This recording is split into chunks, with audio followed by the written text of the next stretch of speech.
महान पुरुषों का जीवन हजारों लाखों मनुष्यों के जीवन को अनुप्राणित करता है। जब ज्वार उठता है तब नदी, झरने, तालाब, नाले और गड्ढे सब जल से भर जाते हैं। जल उतना ही भर पाता है जितनी जगह होती है।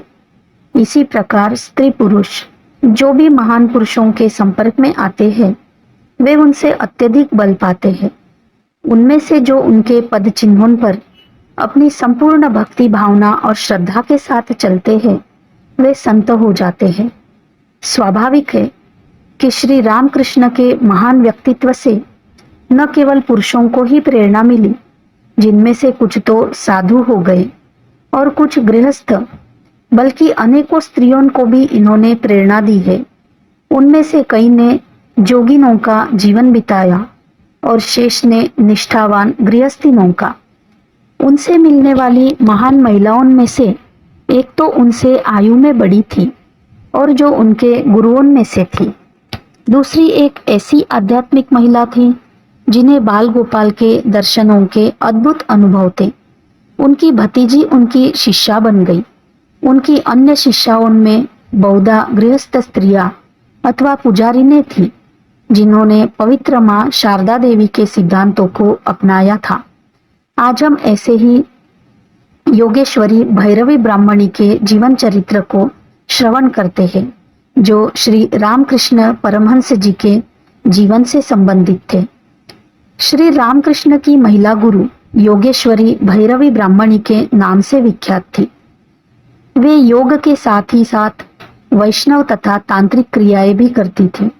उनका जन्म 19वीं शताब्दी के दूसरे दशक के लगभग हुआ था, क्योंकि सन 1961 में रामकृष्ण से भेंट होने के समय उनकी अवस्था प्रायः 45 साल की थी। रामकृष्ण उस समय करीब 25 वर्ष के थे। योगेश्वरी माँ के माँ बाप ब्राह्मण थे जो जयसोर बंगाल के रहने वाले थे। ये जीवन पर्यंत कुंवारी रही और उन्होंने योग की अपार शक्ति के द्वारा अद्भुत रहस्यपूर्ण शक्ति प्राप्त की थी। 1961 में घूमते घूमते भैरवी ब्राह्मणी दक्षिणेश्वर आई। जब उनकी भेंट रामकृष्ण से हुई तो उनकी आंखों से आनंदाश्रु झलक आए और उन्होंने अत्यंत स्नेहपूर्वक कहा, मेरे बच्चे, तुम मुझे मिल गए। मुझे पता था कि तुम कहीं गंगा किनारे मिलोगे, इसी से मैं तुम्हें खोजती फिरती थी और अब मैंने तुम्हें ढूंढ लिया है। रामकृष्ण उनसे कुछ ऐसे प्रभावित हुए जैसे एक बालक अपनी माँ की ओर खींचता है। उन्होंने पूछा, तुम्हें मेरे बारे में कैसे पता लगा माँ? सर्वशक्तिमयी माँ की कृपा से ही मुझे यह आभास मिला था कि मैं तुम तीनों से मिलूंगी। दो से तो मैं मिल चुकी हूँ, वे है चंद्र और गिरिजा जो पूर्व बंगाल में है और तुम यहाँ हो। उन दिनों रामकृष्ण कठिन तपस्या कर रहे थे और उन्हें भांति भांति के अनुभव प्राप्त हो रहे थे। वे बालक की भांति भैरवी ब्राह्मणी के समीप बैठकर उन्हें अपने पारलौकिक अनुभवों की कहानी सुनाया करते। उन्होंने समाधि स्थिति में अपनी बाह्य चेतना के लुप्त हो जाने का और अपने समस्त शरीर की जलन तथा निद्रा आदि के बारे में बताया। उन्होंने भैरवी से बार बार पूछा, क्या आप बता सकती हैं कि यह क्या है और क्यों है? लोग कहते हैं कि मैं पागल हूँ। क्या आप भी यही सोचती है कि मैं पागल हो गया हूँ? रामकृष्ण के ये अनुभव सुनकर भैरवी आनंदातिरेक से भर उठी, क्योंकि ऐसे पारलौकिक अनुभव भाग्य से ही होते हैं। उन्होंने कहा, कौन तुम्हें पागल कहता है मेरे बेटे? यह पागलपन नहीं है। तुम्हें एक विलक्षण और अलौकिक अवस्था प्राप्त हुई है जिसे महाभाव कहते हैं, जिसके 19 बाह्य रूप हैं, जैसे अश्रु, शरीर कंपन, रोमांच तथा पसीने से लथपथ हो जाना। जिसने ऐसा अनुभव प्राप्त न किया हो वह इसे समझ ही नहीं सकता और इसी से संसारी लोग तुम्हें पागल कहते हैं। उन्होंने यह बताया कि राधा और श्री गौरांग ने भी इसी दशा का अनुभव किया था। यह सब सुनकर श्री रामकृष्ण को अत्यंत संतोष हुआ। संध्या समय भोजन बनाकर ब्राह्मणी ने सबसे पहले अपने आराध्य रघुवीर को भोग लगाया। जिनकी प्रतिमा सदा उनके गले में झूलती रहती थी। ध्यान के समय उन्हें दिव्य दृश्य दिखे कि रामकृष्ण की पंचवटी जाने की उत्कट इच्छा हुई थी, जहां पवित्र पंचवृक्ष थे, और वे वहां चले गए। विक्षिप्त मनुष्य के समान रामकृष्ण पाषाण प्रतिमा के समक्ष रखे भोज्य पदार्थ खाने लगे। जब ब्राह्मणी की आंखें खुली तो वह रामकृष्ण को भोग सामग्री खाते देख आह्लादित हो गई, क्योंकि उन्होंने ध्यानावस्था में भी ऐसा ही दृश्य देखा था। रामकृष्ण अपने आपे में न थे, और जब वे खा चुके तो उन्होंने ब्राह्मणी से क्षमा याचना करते हुए कहा, मुझे पता नहीं मैं कैसे यह सब कर गया, लगता है कि जैसे मैं अर्धविक्षिप्त हो गया हूँ।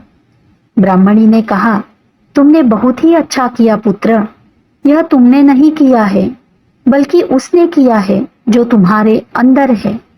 मुझे ध्यान करते समय ही पता लग गया था कि किसने ऐसा किया है और क्यों किया है। अब मैं इस निष्कर्ष पर पहुंची हूँ कि अब मुझे किसी भी साधना की आवश्यकता नहीं है। मेरी साधना का फल मुझे मिल गया है। ऐसा कहकर उन्होंने बचा हुआ प्रसाद खा लिया और रघुवीर की प्रतिमा, जिसकी उन्होंने वर्षों पूजा की थी, गंगा में विसर्जित कर दी, क्योंकि उन्हें विश्वास हो गया था कि रघुवीर रामकृष्ण की देह में प्रत्यक्ष हो गए थे। ब्राह्मणी को अब पूर्ण विश्वास हो गया था कि श्री रामकृष्ण अपने अपार प्रेम, प्रभु भक्ति और कठोर आध्यात्मिक नियमों के सफल अभ्यासों द्वारा पारलौकिक अनुभव प्राप्त कर लिए हैं। प्रायः उनके अनुभव चैतन्य महाप्रभु के अनुभवों के सदृश है। एक बड़ी अद्भुत घटना घटी। श्री रामकृष्ण सीहोर की ओर जा रहे थे।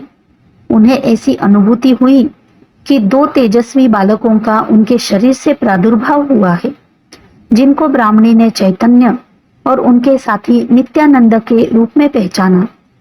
तीव्र जलन जो रामकृष्ण अपने शरीर पर अनुभव कर व्यथित रहते थे, इस पवित्र महिला ने बड़ी सरल विधि से उनका उपचार कर दिया। एक बार श्री रामकृष्ण ऐसी अपरितोषणीय क्षुधा से व्याकुल थे कि चाहे जितना भोजन दिया जाए उनकी क्षुधा शांत नहीं हो रही थी।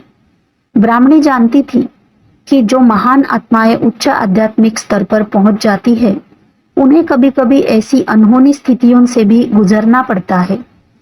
उन्होंने श्री रामकृष्ण को ऐसा उपचार बताया जिससे वह 3 दिन की अवधि में स्वस्थ हो गए।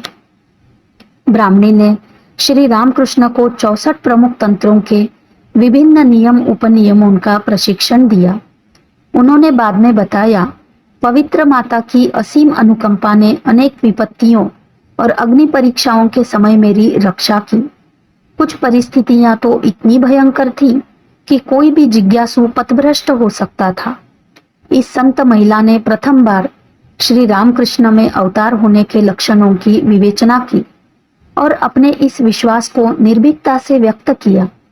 दक्षिणेश्वर मंदिर की स्वामिनी के जवाई मथुरानाथ विश्वास ने समकालीन कुछ ऐसे व्यक्तियों को निमंत्रित किया जो अपनी विद्वत्ता और आध्यात्मिकता के लिए प्रसिद्ध थे। इस गोष्ठी का उद्देश्य था ब्राह्मणी के विवेचन पर वाद विवाद करना। उस समय पंडित गौरीकांत ने स्पष्टता घोषित किया कि हे रामकृष्ण, मुझे पूर्ण विश्वास है कि तुम उस अनंत पारलौकिक शक्ति के भंडार हो जिसका आंशिक प्रादुर्भाव इस नश्वर संसार में समय समय पर अवतार रूप में होता रहता है। मेरा हृदय ऐसा अनुभव करता है और धर्म ग्रंथ तथा शास्त्र मेरे साक्षी हैं। इनके आधार पर मैं अपनी इस धारणा को संसार की किसी भी शक्ति के सम्मुख सिद्ध करने को प्रस्तुत हूँ। भैरवी ब्राह्मणी ने अपने अंतिम दिन भक्ति एवं अन्य आध्यात्मिक अनुशासनों में व्यतीत किए। जब श्री रामकृष्ण तीर्थ यात्रा पर बनारस गए हुए थे, तब वहां उनकी भेंट उनसे हुई और उन्होंने उसे वृंदावन में अपना शेष जीवन बिताने को कहा। तदनुसार उस तीर्थ स्थान के लिए उसके साथ प्रस्थान किया, जहां कुछ समय पश्चात वह परलोक सिधार गई।